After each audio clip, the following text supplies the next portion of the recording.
Thanks, Fred. No pressure, right? After being called smart. Good afternoon, or is it evening, ladies and gentlemen? And thank you for coming to listen to us tonight. Hopefully, we can impart some lessons from the journeys that we have walked.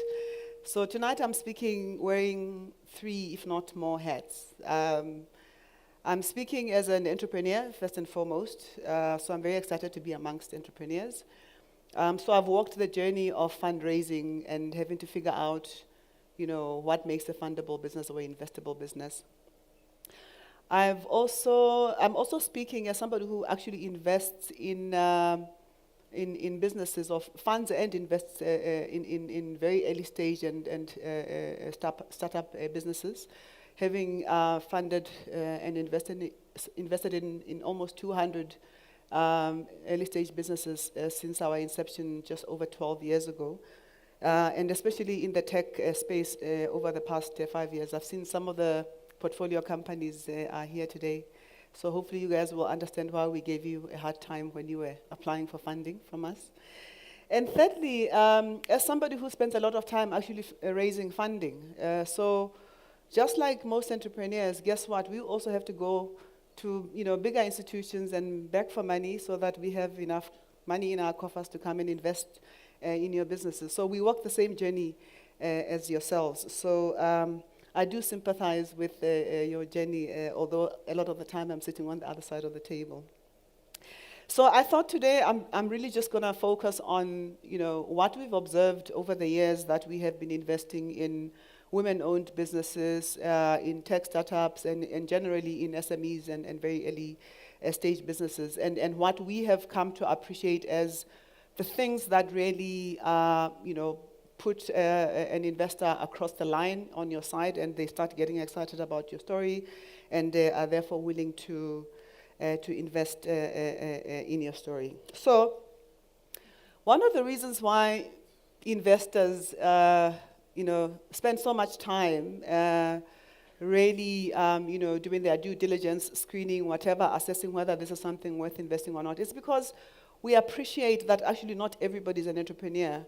I know that in South Africa, with the advent of, promoting entrepreneurship, which is definitely something that I'm fully in support of and we should encourage more of, we've invariably also created a whole host of people who think, oh, I too am an entrepreneur. And the reality is that not everybody is an entrepreneur. There are certain attributes that real entrepreneurs have. There's a statistic I saw a few years ago, I don't know whether it's still relevant today, that says about only 4% of the world population are entrepreneurs, meaning that there's probably a screw loose somewhere, that not your ordinary members of society. And investors appreciate and understand that. So we are constantly looking for that 4%. So it means sometimes you have to go through the 96 in order for you to get to the 94. And to get to the 4. So, what makes an investor interested in even having a conversation with you? I mean, a lot of the time, especially guys who would have pitched to your venture capital / private equity kind guys, will have noticed that if your story is not very exciting, within the first 10 to 15 minutes, they start being fidgety and start wanting to do other things. So having a very clear vision that you can sell, because it's about selling, to the person who's sitting across the table, as soon as possible, is very, very important. And when I say sell, it's not for the sake of selling, but it has to be really compelling and very, convincing that what you are onto is a great opportunity. We test for things like your ability to adapt, your ability to identify new opportunities. A lot of the guys, especially in our tech accelerator, will know that when we've tested your business idea or your technology, and we identify that perhaps once we've started doing market testing, there isn't the kind of uptake that we are looking for. We definitely want somebody who's going to say, well, it didn't quite work for this market or it didn't quite work for this solution, but I think if I tweak it here and there, actually it can work. So pivoting your business is actually not a bad idea. And in the conversation that you have with investors, it has to be clear that you're open-minded enough and you're not going to stubbornly stick to an idea that seemed great at the time that you started. Some of the attributes that we have found over the years of successful entrepreneurs, and we do test for this as well, by the way, is your willingness to be taught, your willingness to listen, your willingness to hear new ideas, what we call a teachable spirit. You will not believe how many people are, I don't want to use the term arrogant, but I can't think of a better term. And it comes across a lot in the conversations that we have with entrepreneurs. And we find that entrepreneurs that are not willing to, take advice, and we're not saying we know everything, by the way, as investors, but I think entrepreneurs that are willing to take advice from experts, because the way that we work, which I did not explain, is that it's not just us as the transactors who actually look at transactions that we end up investing in. We also work in very many instances with subject matter experts. In particular, in the tech space, we work with technology experts because we are not, software engineers or anything like that. So we bring those expertise into the room, and we do test whether entrepreneurs are willing to listen, to take on board whatever it is that the feedback is, and are willing to then make the necessary changes, or at least have the engagement, because it doesn't necessarily mean that all advice is good advice. So it's not just about the idea, right? So now that you've come up with the idea, great idea, you've come and spoken to a VC player or a private equity player, great story, believe in the vision, they want to back you, they're all revved up. We then take it to the next step to say, so let's engage a little bit more. Can you clearly define this problem that you're trying to solve? What is the problem that you're trying to solve? Because in a problem lies a business opportunity, I'm sure we all know. Now, how do you articulate this problem and how you're going to solve it, including everything that is going to take for you to solve? It is in putting it on a piece of paper called a business plan. Some people call it a business think, whatever you want to call it. The point is it has to be able to be utilized by both yourself. In fact, a business plan for me serves a more important role in helping guide you as the entrepreneur towards your path, to success. So what is this problem that I'm trying to solve? How big is the problem? Are people really willing to pay for this solution? Is this the best solution? Who else is trying to solve this problem?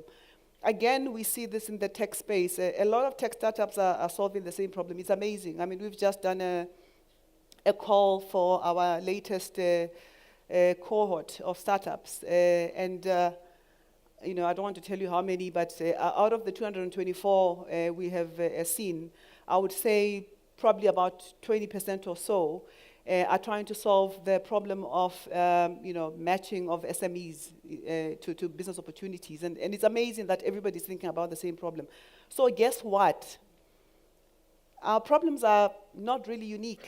If you've thought about it, or rather, our solutions are not really unique. Maybe the solution is unique in the how you want to solve the problem, but the identification of the problem oftentimes is not unique. And I think it's important to understand this. And therefore, to spend your time thinking about what is it that is going to be unique, that is going to be disruptive, that is going to be revolutionary, that is going to be innovative in how I'm going to find a solution to the problem.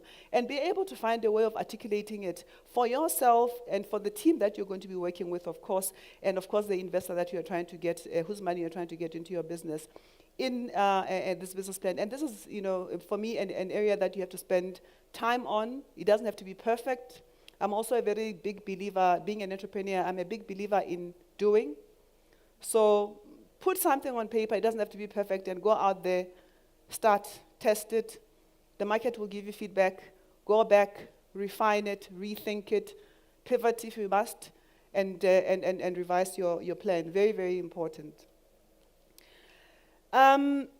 Investors are also interested in, so what is the infrastructure?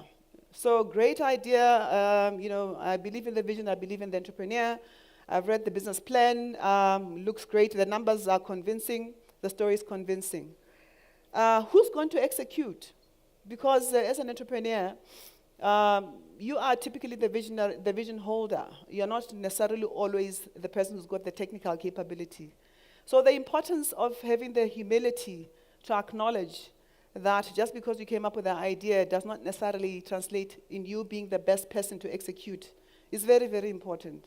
So investors do spend a lot of time saying, so who's your team? What skills do they have?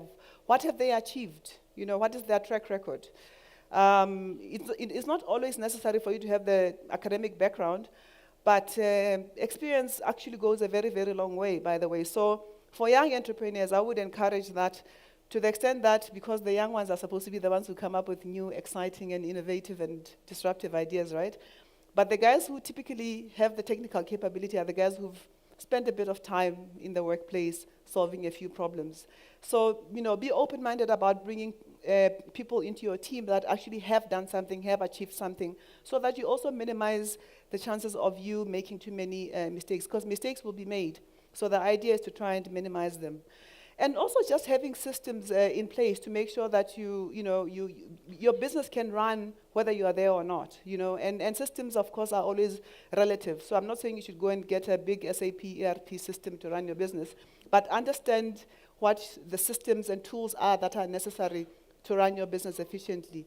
And those are the things that I think investors are also interested in, to see whether you've really thought through these things, because having the right tools actually can bring efficiencies into your system. And of course, people are exceptionally important, not just from their capability, technical capability perspective, but I think also from a culture perspective, and I'll talk about culture in a bit, in a few minutes. I hope I'm not too much into my time.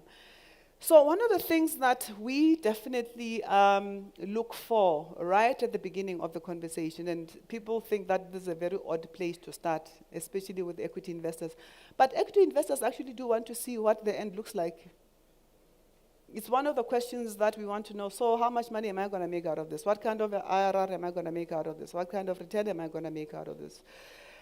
So your exit strategy has to be aligned with that of the investor. And when I say exit, it doesn't necessarily mean you have to sell your business. It could be that you decide that you want to buy back shares from the investor if you want to stay in it for a long time.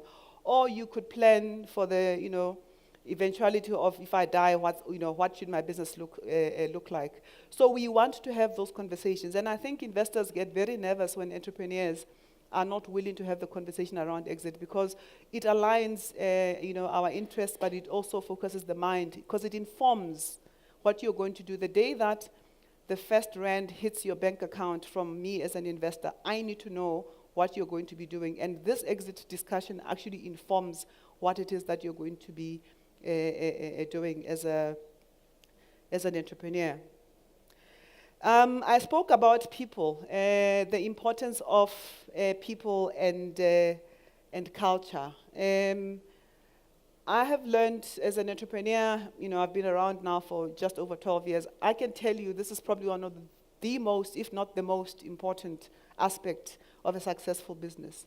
It doesn't matter how great your vision is. It doesn't matter how great your business plan is. It doesn't matter how state-of-the-art your systems and processes are. If you do not have the right culture, you might as well close the door today. That's how serious culture is. If you do not have the right culture, and I'm sure the Discovery guys will attest to this, culture is everything. They say culture eats strategy for breakfast. It is true.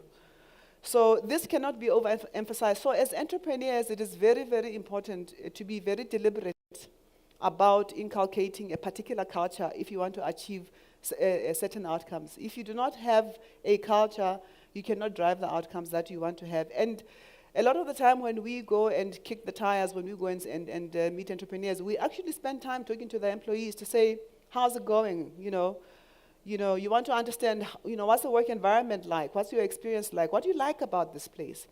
Those questions that look very innocent actually are a very significant factor in entrepreneurs determining whether they're going to invest in your business or not. So please do not underplay or underestimate the importance of this.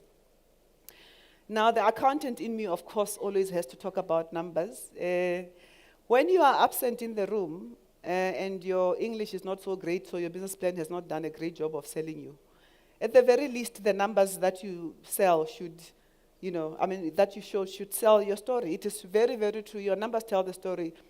It doesn't matter how good your business plan is. If your numbers don't support it, again, investors are not likely to want to invest in your business. So spend the time, become very intimate with your numbers, even if you are not accountants. Become very intimate with your numbers. Understand what they are telling you, because your numbers actually tell you the health of your business. They can tell you whether you're going to still be around for the next year or not. They can tell you whether you're making a profit or not. And numbers are not just about, I got, this contract and, I logged it as income in my income statement, yay. No, it's about then what did you spend to do it, and then what is the bottom line. But importantly, is what is in your bank account. A lot of entrepreneurs, their income statements look amazing, right? But then they close doors the following month, and you're like, but it doesn't make sense. If you don't have money in the bank, you don't have a business you don't have the fuel that you need to run your business. So understanding the importance of, yes, the money is in the bank and I can pay salaries, I can pay suppliers and things like that. All of these areas, by the way, I can talk to for a whole hour each, so I'm trying to move very quickly. So this is my second last slide. This is something that I think a lot of entrepreneurs, when they're looking for funding, so now going into a funding conversation and deciding where am I going to raise my capital from. It is very, very important, in my view, for entrepreneurs. I always say you should do your due diligence on the investors or the funders that you want to approach. Not every investor is for every entrepreneur, right? So understand where your business is. Are you still at startup? Are you rapidly growing? Are you a mature business? Are you in decline? So, or are you rebirthing, meaning you're almost at the startup stage again, right? So you've reinvented yourself, which is something that I do quite a lot of. I think I'm in my third iteration now. And it's always very interesting. You always so the type of funding that you need needs to be responsive to the stage of business you are at. And it's very important for entrepreneurs to understand and invest time understanding what that means. Because that will then also inform the type of funding that you're going to look for. If, for instance, you are looking for long-term funding, if you are looking for patient funding because of the type of your business, your cash flow profile and things like that, you are probably going to want to go to equity investors. And even there, you need to understand which equity investors. Within the equity space, there are guys who do seed funding, angel funding, early stage VC, late stage VC, private equity. So you need to understand that and understand who is more appropriate for you. But also actually understanding the investors' understanding of the space that you operate in. If you're a tech business, you are probably best advised to talk to a Clive, for instance, right? Because that's what he specializes in. Or you come and talk to us for our tech accelerator. So, and then, of course, if you're just looking for short-term funding, you've got a bit of a cash crunch, understanding the type of funding that is relevant for your business. Because these are the types of things that funders and investors look for. I pray I was within my 20 minutes. Thank you for listening to me.